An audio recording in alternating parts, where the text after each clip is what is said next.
Hello Nintendo Wii here, welcome back to RetroBreak. I really hope you enjoyed my last video, which was a look around the retro gaming market in Leeds.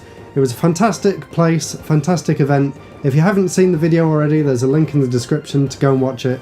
But anyway, in today's video I'm going to be taking a look at all the games I picked up during the show. So here we go, let's start with some Game Boy games.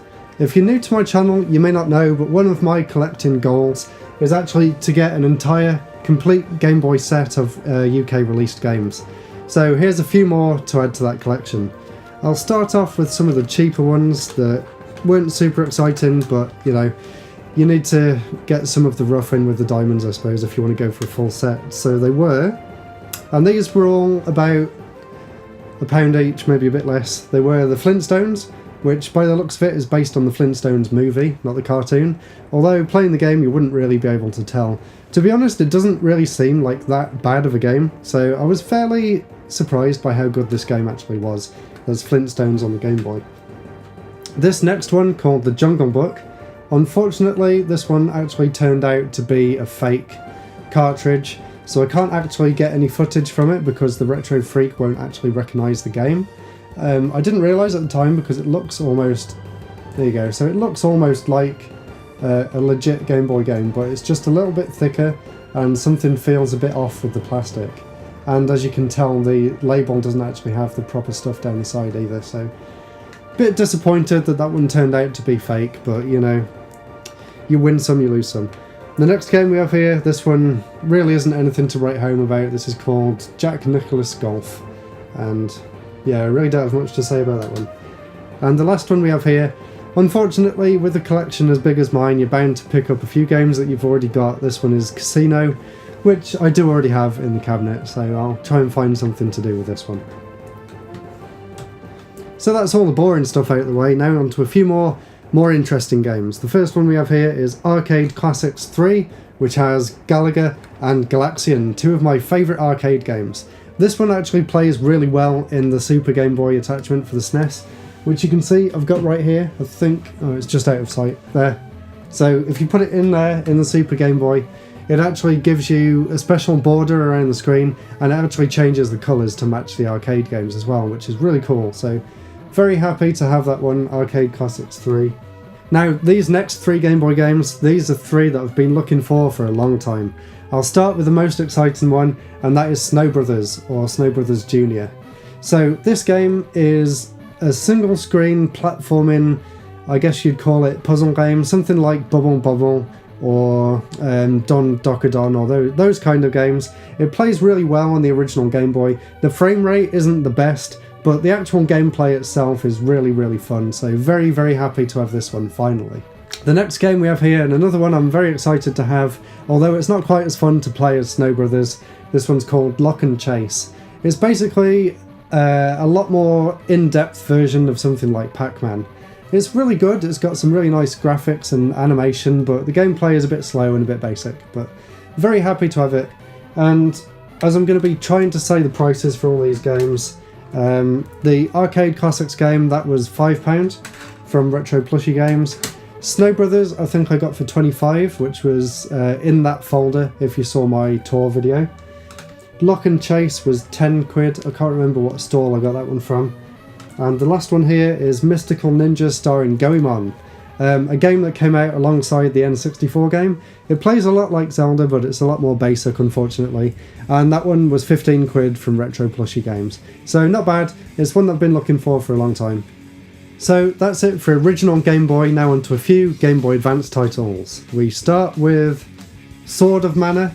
I was really enjoying Final Fantasy Adventure on the Game Boy recently, which is actually the first game in the Secret of Mana series, and this game is a sort of remake of that, so very interested to see how they remade it for the 32-bit system, although it does seem a lot more text heavy compared to the original Game Boy one, so I'm not actually sure if I'll enjoy it more or less than the original, but still very happy to have it. I think it was 10 quid, and it was actually the last game that I picked up, and I used my last tenner to get it. And two more GBA games. I know it's quite surprising that I didn't actually already have these two. These are Super Mario Advance 2 and Super Mario Advance 4, otherwise known as Super Mario World and Super Mario 3. I'm not sure why they had to put the different names on the different ones. It would have made a lot more sense just to start with Super Mario and call that Super Mario Advance 1 and then go on from there. But even so, that completes my Super Mario Advance collection, so I do actually have all of them now. Although there's no way I'm ever going to go for a complete set of UK released Game Boy Advance games, because there's way too many and there's way too much shovelware, so I'll never do that one.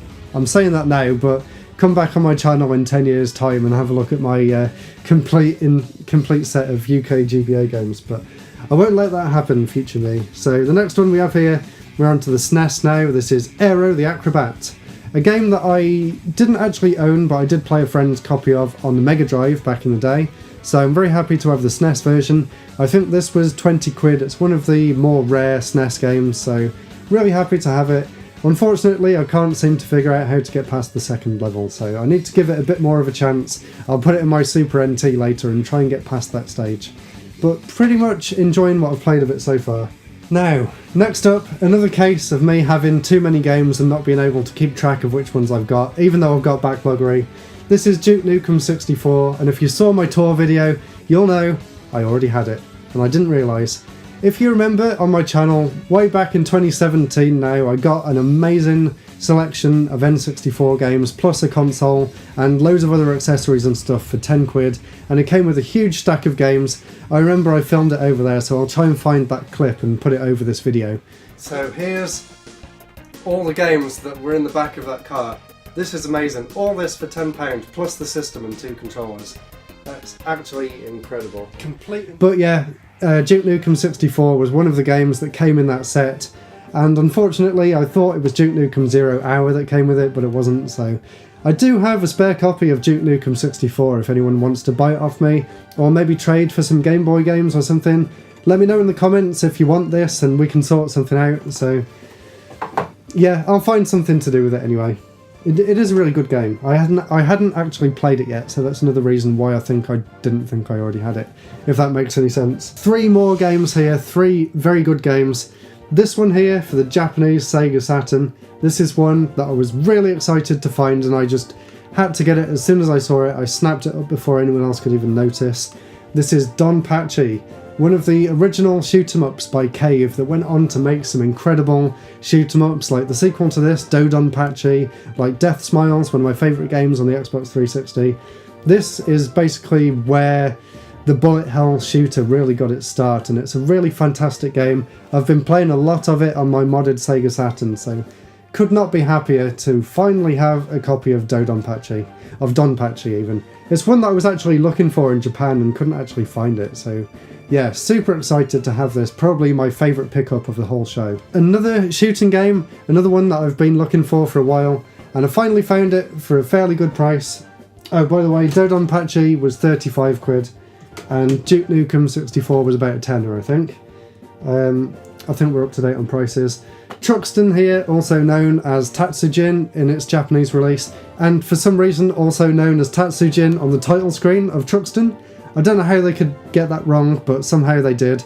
This one cost me 45.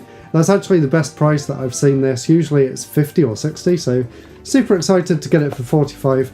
And it was complete in box as well, so it's got the instructions, it's got the cart there, really nice condition, not a scratch on it, really good, so really enjoying this as well. It is a fantastic shoot 'em up. And the last game we have here, this one's only a £5. This is one that I picked up from that Japanese game stall. And because it didn't actually have the original box with it, he let me have it for a £5.